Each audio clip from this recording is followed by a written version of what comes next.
Sampai saat ini kita masih diberi kesehatan oleh Allah, tidak kurang suatu apapun, sehingga pada pagi hari ini biasa hadir di tempat Kang Haji Abdul. Mudah-mudahan pertemuan kita pada pagi hari ini menjadi perekat pelekat, sehingga khususnya bagi warga Pasundan kita senantiasa saling asuh, saling asa, saling asih, saling doakan, dan semua kita dapat rahmat Allah SWT. Amin ya rabbal alamin. Saya di sini punya pancen, punya tugas katanya kedah masihan wejangan ka hadirin sadayana. Subhanallah, hapunten pripado sanes bade masihan wejangan, tapi sekedar ngadugikeun hajat antawis apa pembawa acara. Tentu dalam penyampaian ini banyak kekurangan nantinya, dan khususnya kepada para sepuh, ketua dewan penasehat, ketua lama, ketua baru, dan kami semua, sekiranya ada ucapan-ucapan yang kurang berkenan mohon dimaafkan sebelumnya. Ibadah Allah yang dirahmati Allah Subhanahu wa taala, saya akan menyampaikan, dan yang saya sampaikan di mana-mana saya sampaikan, dalam ceramah, dalam khutbah, bahkan di depan santri-santri pun saya sampaikan. Apa yang mesti saya sampaikan, bahwa kita di dunia ini tidak lama, 60 tahun, 70 tahun, itu pun kalau sampai besok lusa, senang dah senang, siap dah siap, suka dah suka, kita akan meninggalkan dunia ini. Di dunia ini hanya sekedar ngumbara saja, numpang lewat saja.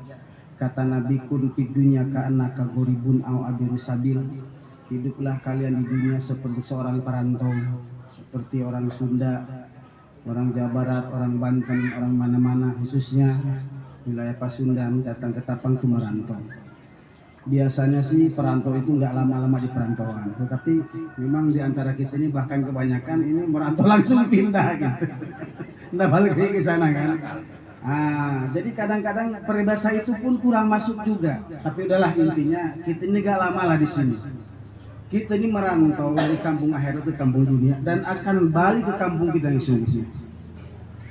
Maka tentu di perantauan ini bukan untuk suka-suka, Pak. Bukan untuk poya-poya, bukan untuk senang-senang, punya target-target dunia, dapat itu, dapat ini, bangun itu, bangun ini, bukan. Itu hanya seni saja, hanya sekedar ujian saja.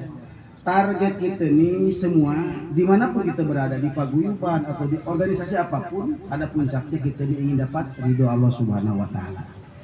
Kalau sudah dapat ridho Allah, dimanapun kita hidup, itu insya Allah senang, suka, bahagia, jaya, selamat dunia, selamat akhirat.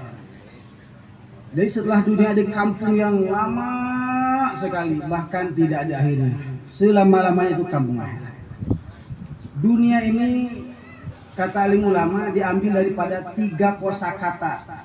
Emut simkuri nuju ngawas kapunggur di salah satu pondok pesantren.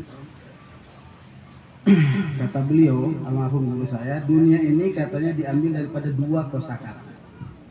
1 diambil daripada kata daniatun, 2 dana, 3 dainun. Tapi yang dainun ini saya dapat tambahan dari orang Arab waktu saya berkunjung ke Banjarmasin, Kalimantan Selatan. Insya Allah tidak akan panjang lebar, sedikit saya bahas supaya kita paham sedikit-sedikit. Apa daniatun? Daniatun juga bahasa Arab. Harfiahnya itu daniatun itu capek, susah, sangsara, nalangsa. Jadi di dunia ini bukan tempat senang, Pak. Bukan tempat susah. Siapapun di dunia pasti capek.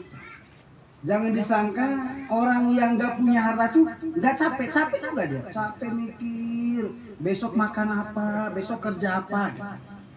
Ini orang yang miskin itu capek. Juga jangan disangka orang kaya itu juga senang, enggak. Orang kaya pun capek juga. Capek ngurus hartanya, capek atur karyawannya, capek meletakkan di mana mobil dan motornya, dan lain sebagainya, lain sebagainya. Mungkin jadi pejabat itu enak enggak, Pak? Jadi pejabat saya rasa capek, Pak. Kalau kita bayangkan jadi presiden, mungkin kita bisa tidur, Pak. Iya enggak? Di demo macam-macam, dihujat, salah pun, apalagi benar pun dihujat, disalahkan.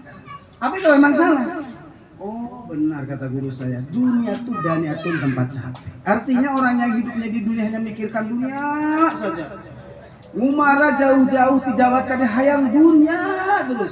Ketika pohon karena sholat mah mau menang naon capek unggul. Ayo mikiran dunia, capek.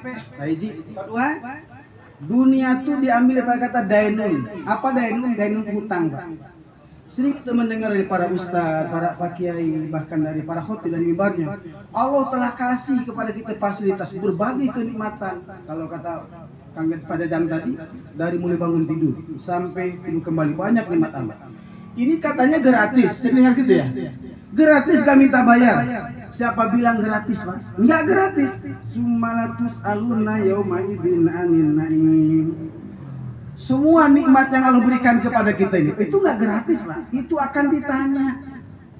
Ada namanya hari hisab, hari pertanggungjawaban. Nggak gratis, ditanya itu semua. Dalam keadaan kehausan, kecapean, kepanasan, lalu kemudian disodorkan kepada yang mulia baginda Rasulullah satu gelas air putih dingin lagi. Nabi menggapai air di gelas itu dalam keadaan meneteskan air mata. Sahabat terheran-heran dan bertanya, "Ya Rasul, kenapa engkau mendapatkan air satu gelas ini saja engkau menangis?" Apa kata beliau? Air satu gelas ini pun akan ditanyakan besok oleh Allah Subhanahu wa taala. Nah, sekarang kita sudah berapa gelas pagi ini? Bukannya kamu pagi ini udah berapa gelas? Saya itu udah habis satu botol tuh habis. Kopi lagi, cuma saya kopi belum diminum alhamdulillah. Jadi pagi ini kopi saya nggak ditanya nanti. Paling tidak mengurangi pertanyaan, kopi nggak saya minum. Tapi lepas ceramah saya minum nanti, mubazir, Pak. Allah Akbar. Jadi nggak gratis, Pak, akan ditanya. Bahkan dalam satu hadis yang sahih pada hari kiamat itu, tidak akan bergeser kaki seorang hamba sebelum ditanya 4 perkara. Pertama, umurnya digunakan untuk apa? Kita umur 70 tahun, kira-kira loba ke masjid atau loba kasih ciwalungan gitu. Ciwalungan. Sahalat dah. Kak Abdul ada di dia mana ya suruh. Bakal ditanyakan umurmu dihabiskan untuk apa? Yang pertama, yang kedua, masa mudamu. Ya, masa muda itu umur 15 tahun sampai 40 tahun gitu. Kalau sudah 60 tahun mah sekalipun memang perasaan muda, tapi jangan aku muda. Memang kalau perasaan memang gak ada tua. Kalau kata Agim itu laki-laki ya. Kalau ibu-ibu ada tua. Kalau laki-laki gak ada tua. Lahir muda, mati itu laki-laki. Jadi sekalipun udah tua, nampak di wajah tuh udah keriput, tapi perasaan juga pernah tua. Kayak gitu. Itu pun akan ditanya masa muda itu. Kira-kira waktu orang pamuda soka mana jeung saha ngadahar naon, minum naon, ngalah buah saha, kadang liwat aya buah di palengkeng kayak gitu ya, di ajul cenah. Kakak akan ditanyakan anu katilu, harta dapat dari mana, dibelanjakan ke mana? Hartanya dapat cara yang halal, bukan nyuri, bukan korupsi, tapi kadang membeli yang ada manfaat. Maaf, ada yang beli tempayan sampai harga 5 juta, Pak. Di rumah tempayan 5 juta. Terus di samping di tempayan itu juga diukir gambar naga, gambar banteng, gambar orai gitu. Udahlah harganya mahal, gambarnya naga, malaikat rahmat gak masuk ke rumah yang ada gambar itu. Maka akan ditanya, dapat di mana, dibelanjakan ke mana. Mangga eta maringkan termasuk sin kuring itu kami. Lalu kaopat, ilmunya diamalkan atau tidak. Ya bagian bangsa Kang Acil gitu kan. Kang Warman, terus Ustadz Komar, Ustadz Helmi yang dulu pernah lama di pondok begitu. Kalau saya mungkin tidak termasuk lah, mudah-mudahan. Jangan sampai ditanya ilmumu diamalkan atau tidak. Maka kata Abu Darda yang paling aku takutkan, ketika Allah tanya kepadaku, "Hei Abu Darda, engkau dulu banyak menimba ilmu dari Rasulullah. Adakah ilmu engkau diamalkan?" Itu yang paling berat. Ibadahlah yang dirahmati Allah Subhanahu wa taala. Intinya, nah kita di dunia bukan suka-suka, untuk buat persiapan. Persiapan apa? Persiapan yang di kampung akhirat. Silahkan jadi petani yang beriman kepada Allah. Silahkan jadi pedagang yang taat kepada Allah. Silahkan jadi pejabat yang iman kepada Allah, yang taat kepada Allah, sehingga dengan jabatan berkesempatan untuk menegakkan keadilan dan mengayomi masyarakat seluas-luasnya. Karena seorang pejabat yang taat, yang bisa menegakkan keadilan, itu surga masih kosong. Salah satu yang pertama masuk surga adalah penguasa yang duluan masuk surga adalah penguasa yang taat kepada Allah Subhanahu wa taala. Memang ini sangat sulit dan sakit, Pak, tapi memang harus. Silakan jadi apa saja, jadi tentara, jadi penguasa, jadi peternak, jadi petani, jadi peternak ikan boleh, tidak apa-apa. Tetapi jadilah dalam aktivitas itu semua yang taat kepada Allah Subhanahu wa taala, sehingga petani dapat ridho Allah, pedagang dapat ridho Allah. Apapun aktivitas kita mendatangkan rahmat dan ridho Allah Subhanahu wa taala. Intinya paguyuban di sini pada siang hari ini dan tahun-tahun berikutnya, tahun-tahun yang kemarin yang lalu, kita ini bukan cuma di sini paguyuban, kita akan buat paguyuban di akhirat nanti. Nah, ini mana ketua yang dulu kok nggak ada? Oh, masih di sana jauh, banyak hutangnya. Jadi buat paguyuban aja cerita-cerita di sana.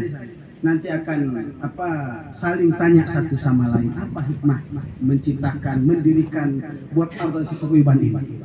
Manfaat sehingga kita dapat duduk di majlisnya yang mulia baginda Rasulullah SAW. Terakhir saya sampaikan, Masya Allah, bangga kita di Ketapang. Mungkin saya nih baru kemarin sore baru saja di sini. Maka dikatakan tadi dunia itu dainun hutang. Yang ketiga dana. Dana itu artinya jaraknya dekat, jangkanya pendek. Jaraknya dekat, jangkanya pendek. Dulu mungkin seperti zaman Pak Minggu datang ke Ketapang, mungkin berbulan-bulan ya. Tapi mungkin belum sudah pakai kapal canggih ya. Kapal kayu masih. Saya dengar yang sepuh-sepuh orang Madura itu dari Madura 40 hari ke 2 bulan di dalam tengah air ke Katung. Itu dulu Pak. Termasuklah kapal kayu mungkin 1 minggu paling cepat baru sampai. Ternyata setelah diolah oleh ahli dunia, dunia itu semakin canggih. Sekarang kita tidak perlu bulan lagi, hari lagi, hitungan jam saja. Pagi di Ketapang, sore Suri Tasik, Pak. Sore Suri Singapura kali ya. Itu kalau kita bergerak, kalau nggak bergerak, subhanallah. Dulu kalau ngirim berita itu pakai surat, kilat khusus, perangkot semakin banyak, semakin cepat sampai katanya. Tapi kenyataannya sebulan juga baru sampai. Sekarang nggak perlu sebulan, seminggu, 1 hari, 1 jam pun dapat, menit pun dapat, detik langsung cari nomornya, langsung tekan udah bunyi cleaning. Assalamualaikum. Inilah dunia, jaraknya dekat dan jangkanya pendek. Allah menciptakan dunia bukan untuk selama-lamanya, didesain dunia memang untuk dihancurkan. Termasuklah tubuh kita pun Allah ciptakan tua untuk jadi tua rentan nanti. Ujung-ujungnya kita akan meninggalkan dunia ini. Alhamdulillah di tengah-tengah kita banyak para sepuh dan alhamdulillah juga banyak para pejabat di kalangan Pasundan, termasuk saya juga tahun 99 bulan 10 datang ke Ketapang sini. Dan nyangka-nyangka saya mau betah di Ketapang. Alhamdulillah sampai sekarang baru 21 tahun. Jadi lengkap Pasundan ini, ada yang ahli ikannya, ada ahli ternakan, ada yang macam-macam lah gitu. Ada yang tentaranya, ada yang polisinya, ada yang ustadznya, ada yang, dan alhamdulillah saya bukan membanggakan diri. Mudah-mudahan ini aku warga Pasundan, kita di Ketapang ini ada pondok pesantren yang pemimpinnya orang Sunda, saya sendiri begitu. Saya pun tidak nyangka aku bisa ada pondok pesantren di Ketapang, dan saya dipercaya untuk mengasuhnya. Tetapi tentulah saya sendiri bukan siapa-siapa, bukan apa-apa kalau bukan dukungan daripada para sepuh dan warga Pasundan semua. Dan anehnya itu di pondok saya belum ada satu pun santri orang Sunda. Itu masalahnya. Ini orang Sunda malah santren apa itu gitu. Santri itu orang Jawa, orang macam-macam Pak, orang Melayu, ada orang Madura. Hiji orang Sunda. Tapi mungkin di pasar Penusana saya orang Sunda begitunya. Kia lain dengan nama Dabong ada perak. Tah ngobrol di bisi aya warga Pasundan nu di mana wae, nu di hulu, nu di kota, hayang masantren.